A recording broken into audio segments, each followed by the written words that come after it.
We on, King. Shalom, man. Let's give all praise, honor, and glory to the Most High God, Yahweh, Bahashim Yahweh Shah, that's coming in the name of His only begotten Son, Christ. My name is Stopper Warren. We are TOCT, Salakia.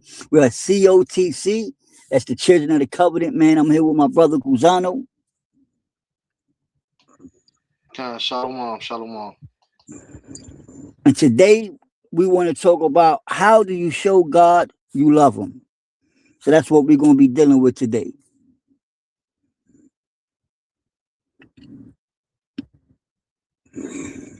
So the issue at hand, right, is what has the Most High always accepted as love, right? Not feelings, not slogans, not belief divorced from actions, but the record, of course, all witnesses is unanimous. Love is proven by obedience.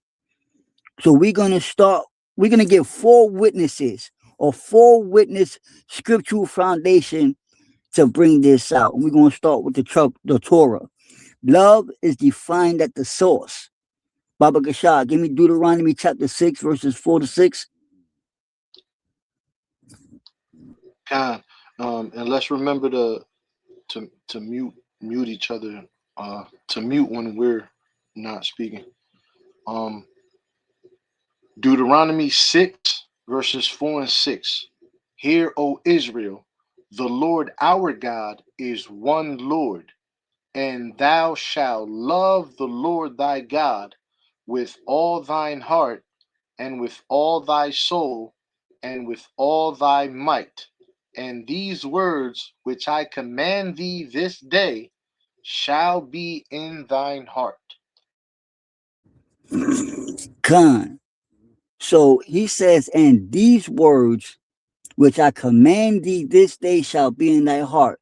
So the verdict is love begins with commanded words internalized. Baba Gashar, give me Deuteronomy 11. The book of Deuteronomy, chapter 11, verse 1. Therefore, thou shalt love the Lord thy God, and keep his charge, and his statutes, and his judgments, and his commandments always. Khan. So the definition is given once again. Love equals keeping his statutes, his judgments, and his commandments. Let me get where we at? Deuteronomy 10, verses 11 through 13, Baba Shah.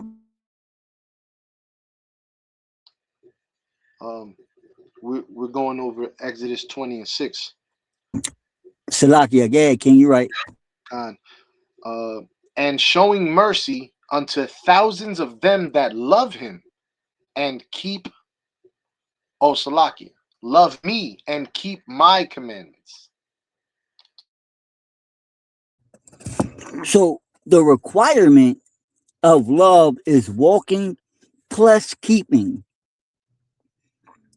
So we're gonna go into the prophets and the writings, right? So Salakia, I ain't gonna lie, I'm a bit nervous. I'm jumping all over the place. Now we need Deuteronomy chapter 10, verses 12 to 13, Baba Gashar. Deuteronomy chapter 10, verse 12 and 13. And now, Israel, what does the Lord thy God require of thee, but to fear the Lord thy God, to walk in all his ways, and to love him, and to serve the Lord thy God with all thy heart and with all thy soul, to keep the commandments of the Lord and his statutes, which I command thee this day for thy good. So I mixed it up. In Exodus 20 and 6, it's supposed to show that love is measured and by covenant and conditional. Whereas Deuteronomy 10, verses 12 and 13 shows you that the requirement of love is walking plus keeping.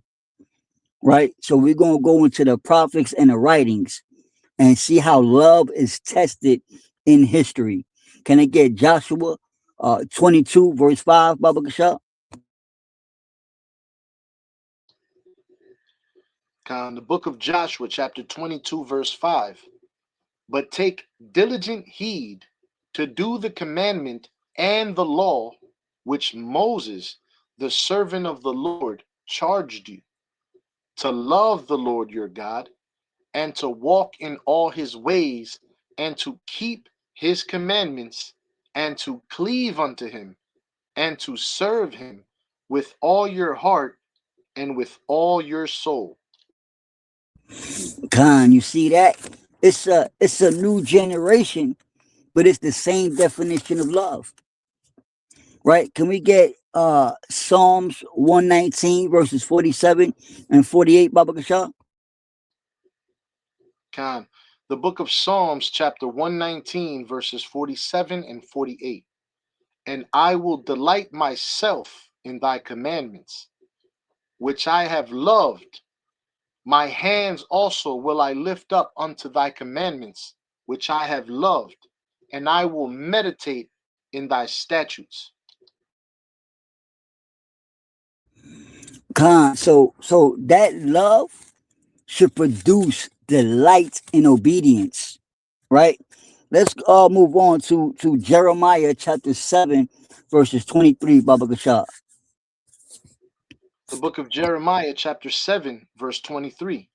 But this thing commanded I them, saying, Obey my voice, and I will be your God, and ye shall be my people, and walk ye in all the ways that I have commanded you, that it may be well unto you.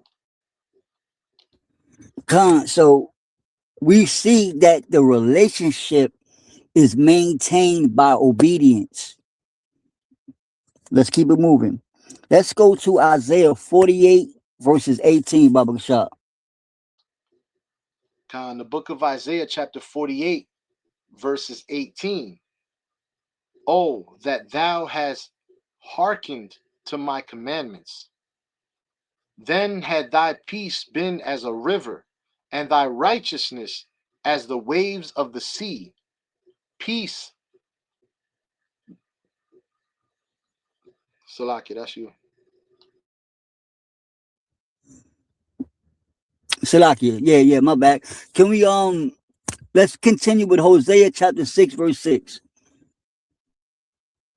Right? Because as the okay, there it goes. So peace follows obedience, not belief alone.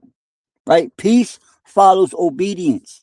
It's not belief alone. Can we go to Hosea chapter 6, verse 6, Baba Shah? The book of Hosea, chapter 6, verse 6. For I desired mercy and not sacrifice, and the knowledge of God more than burnt offerings. So you see, the knowledge of God equals relational obedience. It's not ritualism. We got to keep that in mind. Let's look at the Apocrypha, the Second Temple witnesses, right, which is pre-Christian confirmation, and this proves the doctrine existed before Christianity. And what that is, loving God equals keeping His commandments. Let's go to Sirach chapter 2, verses 15 through 16, Baba Kashab. The book of Sirach, chapter 2, verse 15 and 16. They that fear the Lord will not disobey his words, and they that love him will keep his ways. They that fear the Lord will seek that which is well pleasing unto him, and they that love him shall be filled with the law. They that love Him shall be filled with the law. That's a direct definition that love equals keeping His ways, being filled with His law. Let's get Sirach chapter 15, verse 1, Baba Kashab. The book of Sirach, chapter 15, verse 1. He that feareth the Lord will do good, and he that has knowledge of the law shall obtain her. Mhm. So we see love, fear, obedience that leads to wisdom, right? But you need the love first. Let's go to Sirach 35, verse 1, Baba Kishab. The book of Sirach, chapter 35, verse 1. He that keepeth the law bringeth offerings enough. So this shows you that obedience itself is worship. It's an offering to the Lord. Let's get Baruch chapter 4, verse 1, Baba Kishab. The book of Baruch, chapter 4, verse 1. This is the book of the commandments of God, and the law that endureth forever. All they that keep it shall come to life, but such as leave it shall die. So life is tied to obedience. So far, we see an unchanged doctrine. Let's go to Second Ezra chapter 9, verses 30 and 31, Baba Kishab. The book of Second Ezra, chapter 9, verse 30 and 31. For many great miseries shall be done to them that in the latter time shall dwell in the world, because they have walked in great pride. For they that have abused my ways shall receive fruit of their ungodliness, even the same, because they have not known me. So this verse is showing you that disobedience equals unbelief, right? We should know that Second Ezra's verse, it wording varies by addition, but it keeps the same connotation. Disobedience equals unbelief. So if you say you love God, but you're living in disobedience, that's the same as living in unbelief. So now we're going to look at the New Testament, right? The Messiah and the apostles and how they all agree with each other. Can we get Matthew chapter 7, verses 21, Baba Kishab? The book of Matthew, chapter 7, verse 21. Not every one that saith unto me, Lord, Lord, shall enter into the kingdom of heaven, but he that doeth the will of my Father which is in heaven. So verbal love, you just saying I know God, I love God, without obedience is rejected. Verbal love rejected without obedience. Let's go to Matthew chapter 19, verses 17, Baba Shah. The book of Matthew, chapter 19, verse 17. And he said unto him, Why callest thou me good? There is none good but one, that is, God. But if thou wilt enter into life, keep the commandments.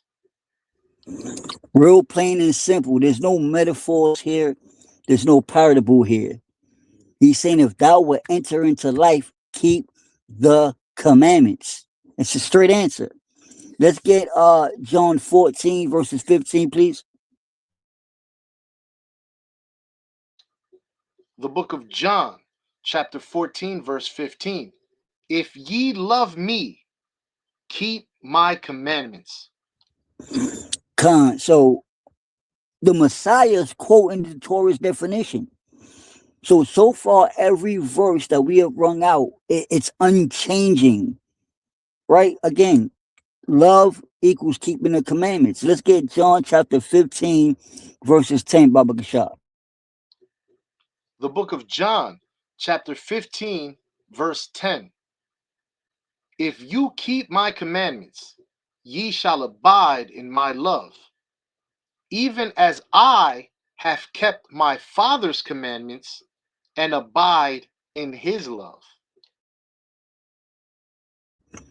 So remaining in love requires obedience, right? Let's get First John chapter 2, verses 3 and 4, Baba Kashab. The book of First John, chapter 2, verse 3 and 4.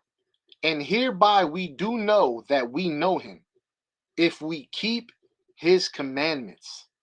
He that saith, I know him, and keepeth not his commandments, is a liar, and the truth is not in him.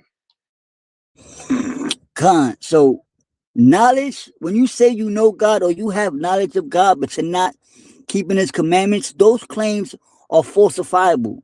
You're a liar. Let's read 1 John chapter 5, verse 3, Baba Kashab. The book of First John, chapter 5, verse 3.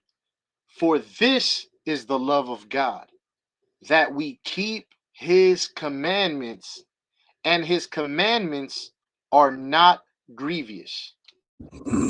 Khan. So again, the explicit definition is being reinstated. For this is the love of God, that we keep his commandments.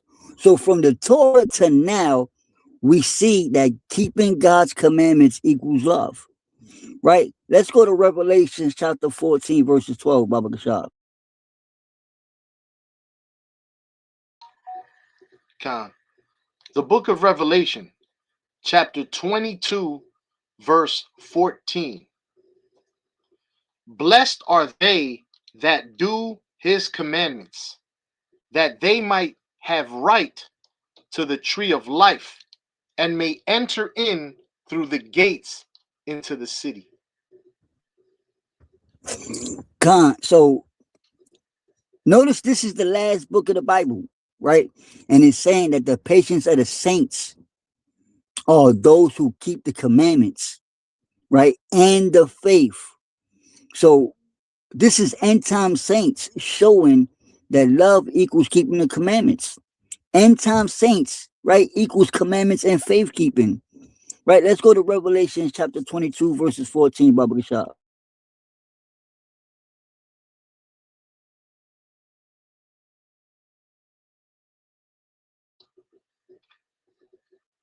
Shalaki, I just read that. I think I skipped over Revelation 14:12. Con. So read 12 real quick. I see what you did. No worries. The book of Revelation, chapter 14, verse 12. Here is the patience of the saints. Here are they that keep the commandments of God and the faith of Jesus. Con. So just going back to what I said, right? Even the end time saints, man, you see them keeping the commandments and having faith. Now, my brother read Revelation 22:14, right? Which says, blessed are they that do his commandments, right? That they may have the right to the tree of life and may enter in through the gates to the city. So the final chapter with the same requirements. So all throughout scripture, we see that love not only equals life, but it equals obedience and keeping the commandments. So now we're going to enter in what I call the flaming sword protocol, right? The lawless doctrines. And we're going to just shut it down. Because they like to say love is just belief. But that's rejected by Torah, Sirach, and Messiah. They like to say that love replaces commandments. But that contradicts Baruch and Revelations. They like to say that law is bondage, which is crazy to me. But Sirach says the law equals wisdom. John says the commandments are not grievous. Right? Even just throwing one out there that came to my mind. Like when you deal with Paul in Romans, he says the law is just, holy, and good. The law is spiritual. So how can you say the law is bondage? It's crazy. So every section we have went over defines love as obedience. None define it as emotion, feelings, right? We have the word hava in Hebrew, which is covenant loyalty. The Greek agape, which is biblical love, equals its self-giving obedience, right? It's never emotion or feelings without action. Even in the Greek, and I might pronounce this wrong, tereo, which means to guard, keep, observe carefully. So in John and in First John, commandment texts exist. So to say that the law, the Salakia, that the law is bondage is again crazy word. So even in historical, right, in ancient covenants judged by loyalty, which is love, right? So the Second Temple Judaism taught the same. Messiah restored, right, not revised the standard. Even when we look into the council, right, the early church councils never defined love as lawlessness. Even in debates over Gentile inclusion, Acts 15, the council did not abolish obedience or redefine love as belief only. It gave immediate requirements and assumes continued instruction. Right? Acts 15-21. No miracle or unity council in early Christianity formally declared love replaces obedience. Right? That's a later nomination. I can't even pronounce that. A nominee movements arose centuries afterwards. So this is coming from men, right? Not from apostolic decree. This is not coming from the apostles themselves. And when we look at the early church fathers, early Christian writers consistently tied love and genuine faith to obedience, to obedient living, right? Examples: Ignatius of Antioch emphasized walking according to Christ's commandments. Polycarp taught that those who profess Christ must live accordingly. Irenaeus affirmed continuity of righteous obedience and warned against lawless living. So the idea that love is belief is detached from conduct is a later theological development and not a apostolic or sub-apostolic standard. Salakia. So from Revelation, Salakia, from Deuteronomy to Revelation, the record is unanimous, right? To love the Most High is to keep His commandments. Case closed, judgment sealed. So with that, we want to give all praise to Salakia. You got anything you want to add, bro? La'ah. Khan. So with that, again, we want to give all praises to the Most High God, Yahweh, in the name of His only begotten Son, Yahweh Shah. And I hope the brothers were edified. Shalom, and we love y'all. Shalom, family. We love y'all.